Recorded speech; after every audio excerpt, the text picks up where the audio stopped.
A reading from the book of Leviticus. Lectura del libro del Levítico. The Lord said to Moses, El Señor habló a Moisés: habla a la asamblea de los hijos de Israel y diles: serán santos, porque yo, el Señor, su Dios, soy santo. No odiarás de corazón a tu hermano. though you may Reprenderás a tu pariente para que no cargues tú con su pecado. because of him. Take no No revenge. te vengarás ni guardarás rencor a tus parientes, sino You shall love que your amarás a neighbor tu as prójimo como a ti mismo. I am the Yo Lord. soy el Señor. Verbum Domini.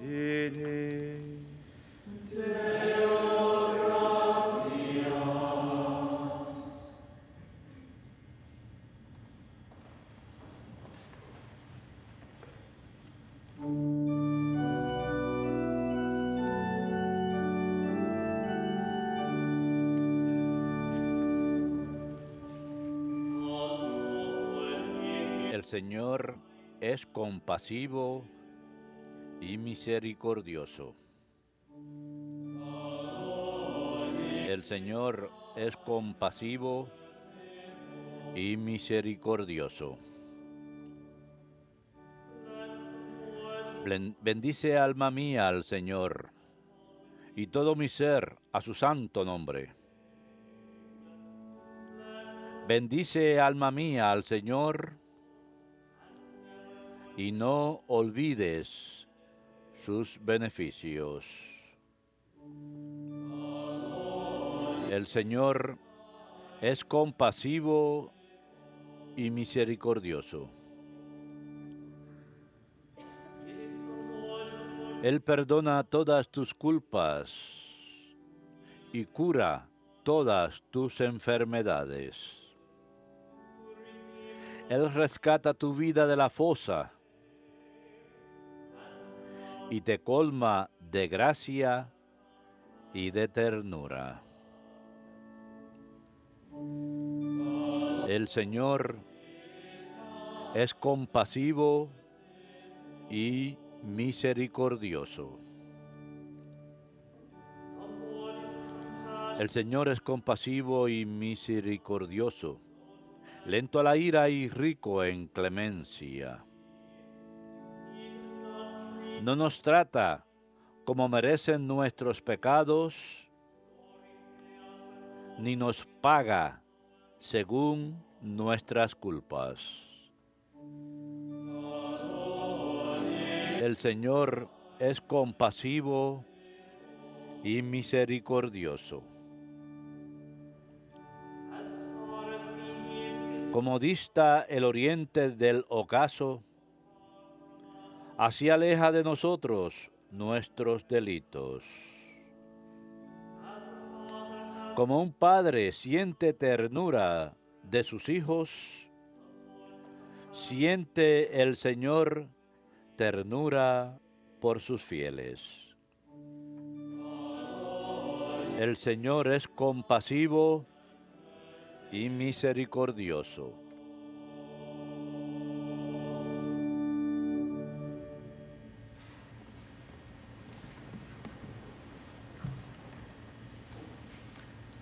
A reading from the first letter of Saint Lectura de la primera carta del apóstol San Pablo a los Corintios. Hermanos, ¿no saben que son templos de Dios y que el Espíritu de Dios habita en ustedes? Si alguno destruye el templo de Dios, Dios lo destruirá a él, porque el templo de Dios es santo. Ese templo son ustedes. Que nadie se engañe. Si alguno de ustedes se cree sabio en este mundo, que se haga necio para llegar a ser sabio. Porque la sabiduría de este mundo es necedad ante Dios, como está escrito. Él caza a los sabios en su astucia. Y también, el Señor penetra los pensamientos de los sabios y conoce que son vanos. Así pues, que nadie se gloríe en los hombres, pues todo es suyo. Pablo, Apolo, Cefas, el mundo, la vida, la muerte, lo presente, lo futuro. Todo es suyo. Ustedes de Cristo y Cristo de Dios. Verbum Domini.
Quien guarda la palabra de Cristo, ciertamente el amor de Dios ha llegado a su plenitud.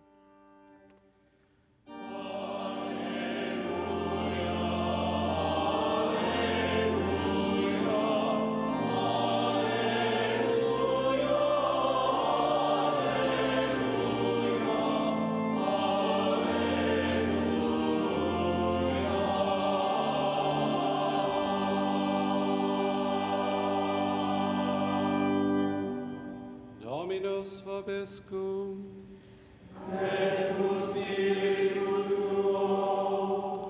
Lectio Sancti Evangelii secundum Matteum.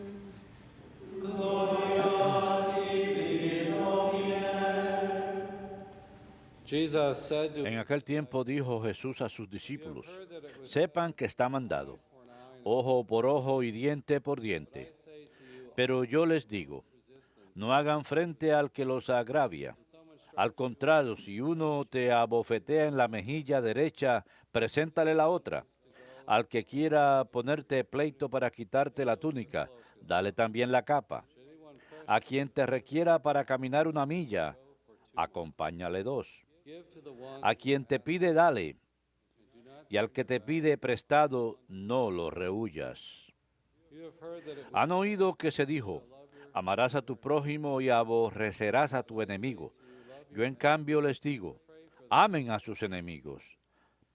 Hagan el bien a quien los aborrece y recen por los que los persiguen y calumnien. Así serán hijos de su Padre que está en el cielo, que hace salir su sol sobre malos y buenos y manda la lluvia a justos y injustos. Porque si aman a los que los aman, ¿qué premios tienen? ¿No hacen lo mismo también los publicanos? Y si saludan solo a sus hermanos, ¿qué hacen de extraordinario? ¿No hacen lo mismo también los gentiles? Por tanto, sean perfectos, como su Padre Celestial es perfecto.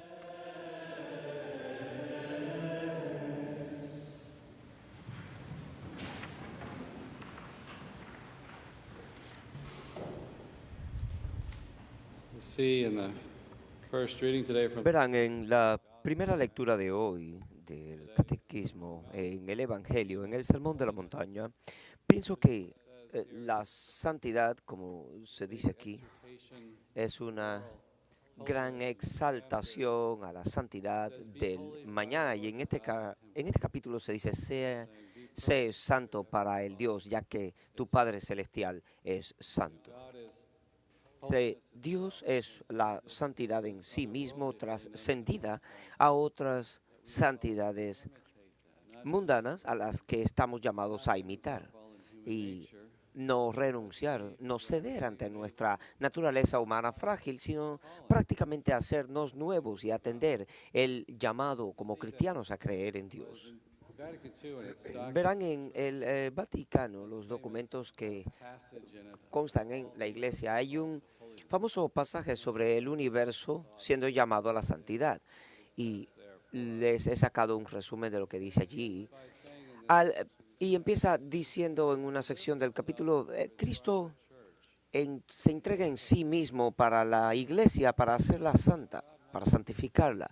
Así que Dios quiere transformarnos. Él ha dado su vida por nosotros, uniéndonos en esta unión conyugal. Somos su novia, la Iglesia, para transformarnos.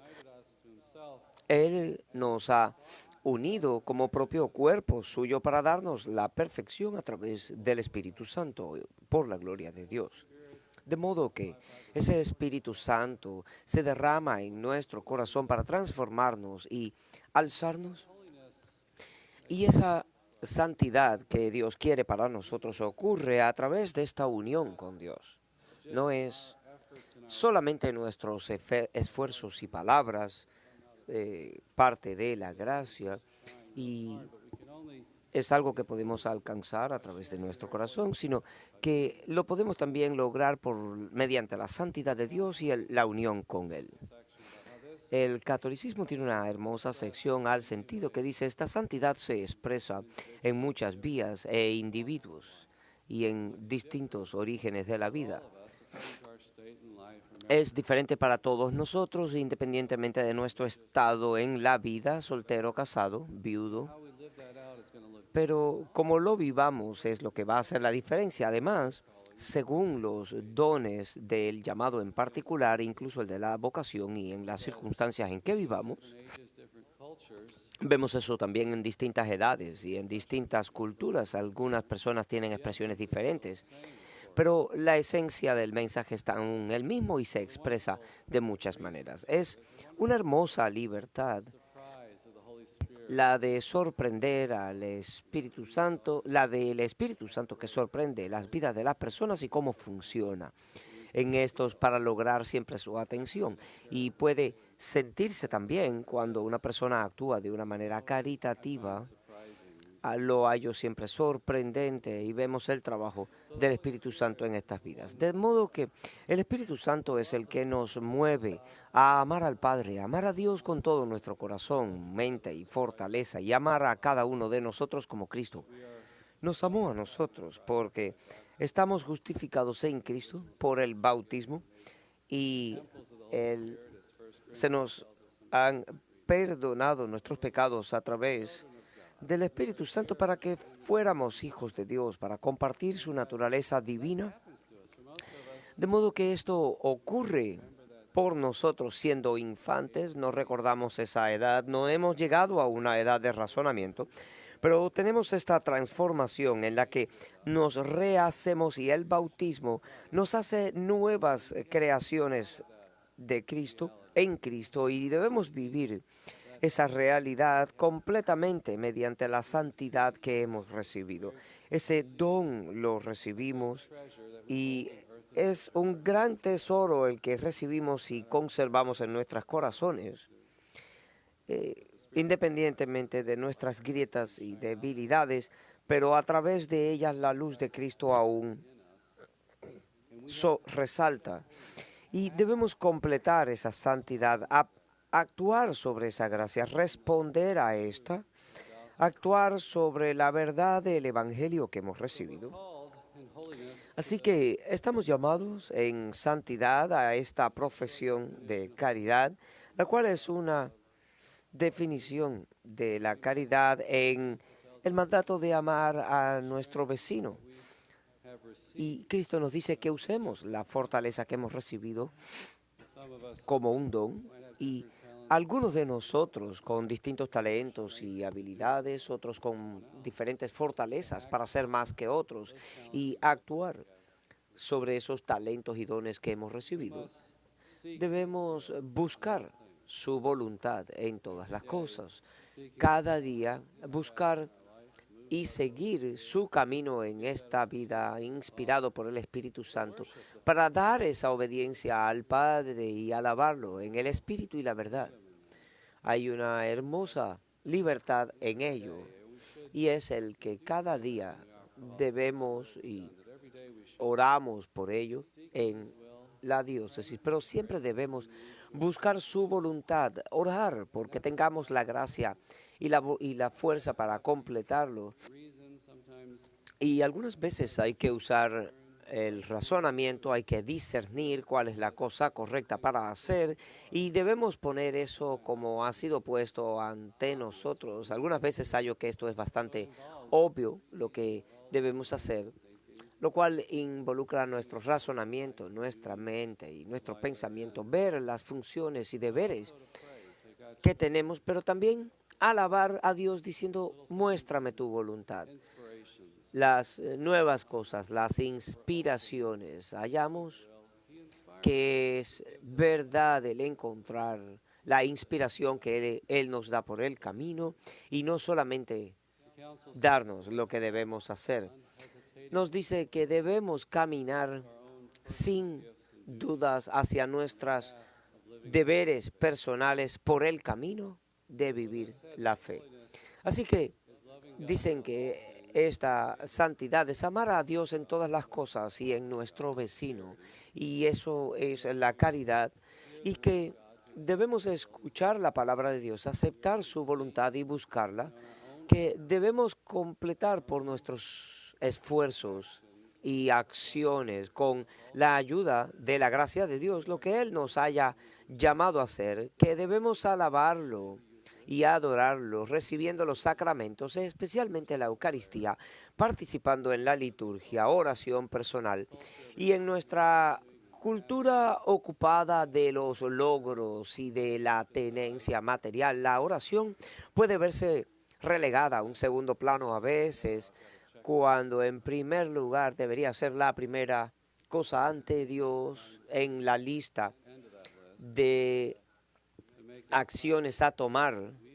Muchas veces deberíamos ponerla en un punto primario para atravesar el día cotidiano iniciando esta acción, porque en la oración pedimos lo que necesitamos para poder completar lo que nos transforme. Vivimos una vida de autonegación, egoísmo y una vida autocentrada cuando Dios nos ha pedido que nos enfoquemos en todos. Y no, el Concilio Vaticano nos dice vivir una vida de servicio fraternal, buscar la manera de servir a otros y ejercer todas las virtudes. Así que eso, puesto así de esa manera, luce bastante fácil. Puede que sean principios de servicio primarios.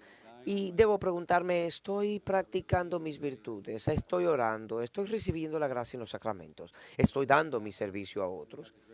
Como católicos tenemos el gran don de la Eucaristía, la posibilidad de ir a la iglesia y orar, pedirle a Dios fortaleza a través de la intersección de nuestra Santa Madre para que ella nos ayude y a recibir estos dones de salvación que Jesús ha deseado para nosotros. Ella es la Madre que nos guía en ese viaje y es un gran signo de esperanza, pues pedirle también su ayuda en la oración.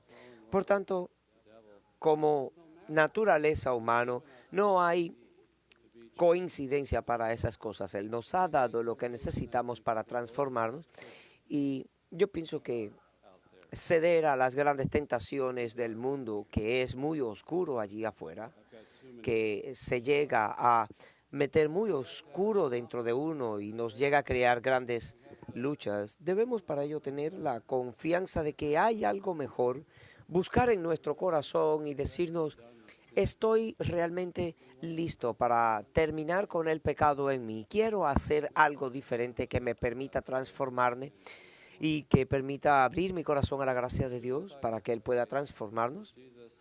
Por tanto, como Jesús nos dice en el Evangelio de hoy, amen a Dios y a su vecino. Y en la sección del Sermón de la Montaña hemos oído que en Sion se dice ojo por ojo y diente por diente, lo cual es del mundo antiguo y del código hebreico. Este era un lema de venganza. Si alguien te hace daño, pues en justicia tú puedes hacerle daño y remunerarte de esa manera. Sin embargo, puede ir mucho más allá de ese intercambio. Él en cambio dice lo opuesto, dice pon la otra mejilla, y que como nos lo muestra esta sección, nos pide amar a nuestro vecino como nos amamos a nosotros mismos y no tomar venganza y no incurrir en el pecado por los enemigos, tanto como por los amigos que Dios nos ha dado. No dedicar más tiempo y energía a revivir un daño anterior pensando en lo que nos han hecho. Me gusta ver esa imagen de acariciar un trago en un bar lleno de humo. El no dar nuestro amor a nuestro vecino, sino enfocarnos en lo que somos y lo que hemos recibido. Entonces, al decirnos pon la otra mejilla, lo que nos dice es no voy a buscar venganza. Y en confesión le decimos a las personas todo el tiempo, la manera en que perdonamos es, en primer lugar, dejar ir ese daño y no buscar ese ojo de vuelta o ese diente por el que nos han tomado. Esto no quiere decir, el Evangelio nunca nos dicen que indulgamos la maldad, sino o excusar y dejar pasar la maldad. Por supuesto, deben haber elementos de justicia, quizás que me protejan o que me permitan obtener compensación por el daño que se me haya hecho, y puede también ser un acto de caridad hacia aquellos que nos ofenden. En el matrimonio, por ejemplo, no toleramos nada, llamamos a este cónyuge a un nivel más elevado, pero el voltear la mejilla significa: no voy a tratar de recuperar mi libra de daño que me han hecho, como lo diría Shakespeare.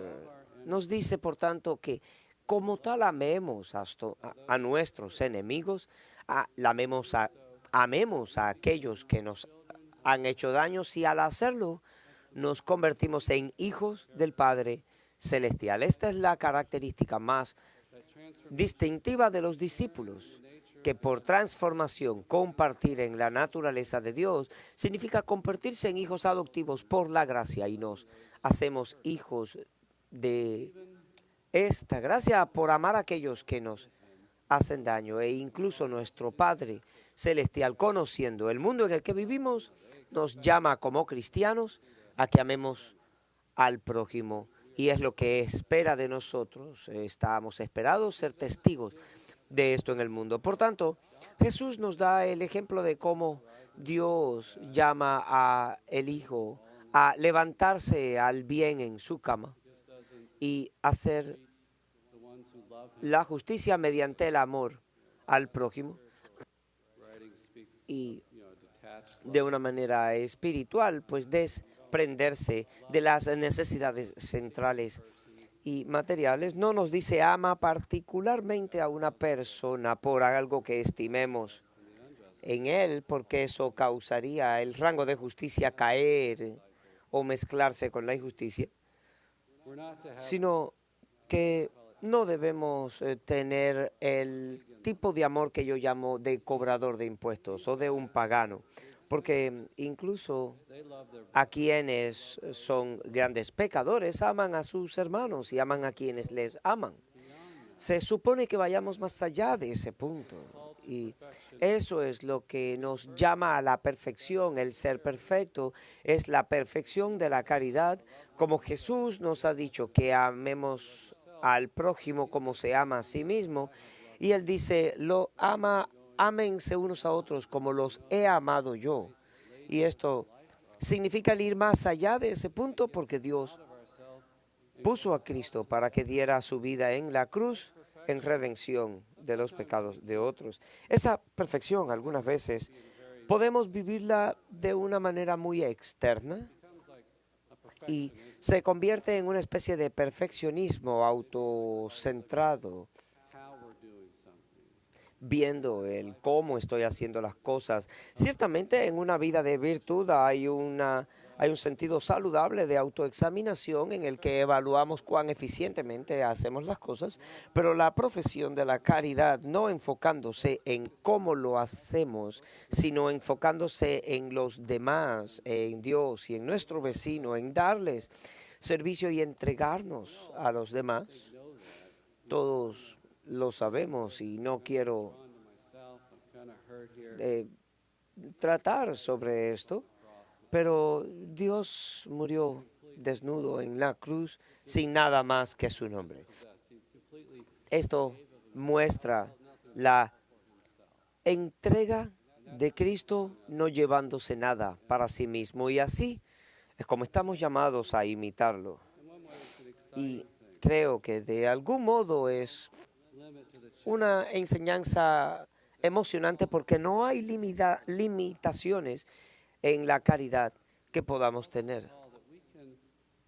Es una exaltación del llamado de que en cualquier circunstancia en que estemos, cualquier dificultad que enfrentemos en nosotros mismos y los que nos rodean, podemos hacer realidad este mandamiento y siempre podemos amar a alguien. Creo que el punto final que puede ayudarnos al pensar en esto es las acciones de amor se reducen muchas veces a solamente el sentimiento y el corazón de la relación o del romance es solamente los sentimientos. Sin embargo, las personas contraen matrimonio y ese amor se profundiza si está enfocado en las acciones de sacrificio por el crecimiento de un amor más profundo.